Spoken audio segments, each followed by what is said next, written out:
Il peut arriver lors de certaines promenades de tomber sur des arbres à loques, arbres à souhait.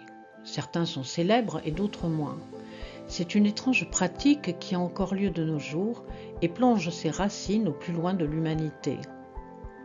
L'arbre ou les arbres se présentent couverts de rubans, de tissus, que les humains accrochent souvent à ses branches, parfois à son tronc. D'autres fois, les tissus, les rubans sont cloués sur le tronc.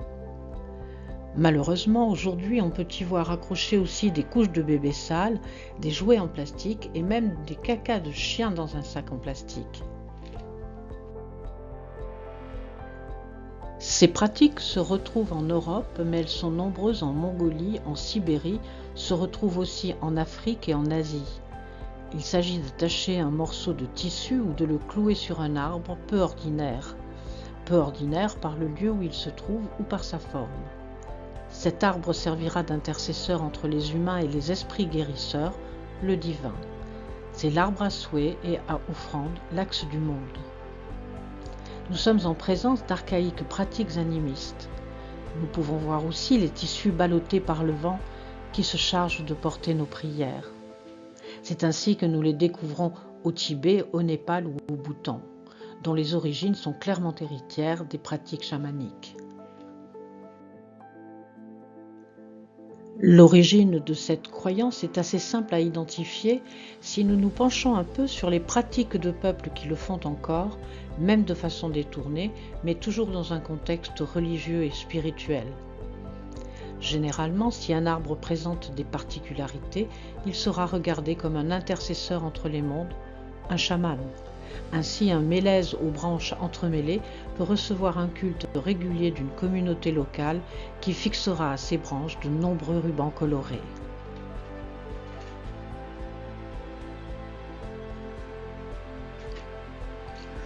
Au Japon, dans les écrits du Kojiki, il nous est raconté qu'en guise d'offrande, le kami Futodama suspendit aux branches supérieures d'un sakaki toujours vert le céleste collier fabriqué par Tamanoya no Mikoto. Aux branches moyennes, il attacha le miroir sacré d'Amaterasu.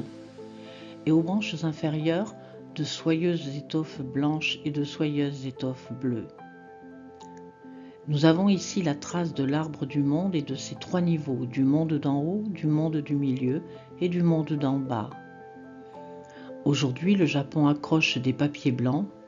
À l'époque où le mythe fut composé, on employait des étoffes comme le faisaient les Aïnous. L'origine est vraiment très ancienne, lorsqu'avant le tissu on accrochait de la filasse végétale. Il s'agissait à la fois de sanctifier un lieu, un arbre ou un ensemble de poteaux de manière à invoquer l'esprit sacré.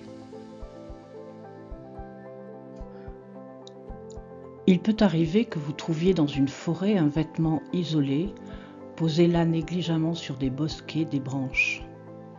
Ce peut être un ou une malotru ayant jeté sans attention sa vieille frusque. Mais ça peut être aussi un dépôt sorcier, un sort jeté ou une demande de guérison. Ces pratiques ont encore cours, j'en ai trouvé il n'y a pas si longtemps. Si vous aussi vous croyez que la nature est vivante de corps et d'âme, ou même par choix de Pascal, par mimétisme ou par jeu, si vous souhaitez accrocher quelques couleurs aux branches de nos arbres, ne vous en privez pas, mais s'il vous plaît, faites-le sainement. Choisissez des matières biodégradables. Il ne s'agit pas de polluer et de saloper la nature.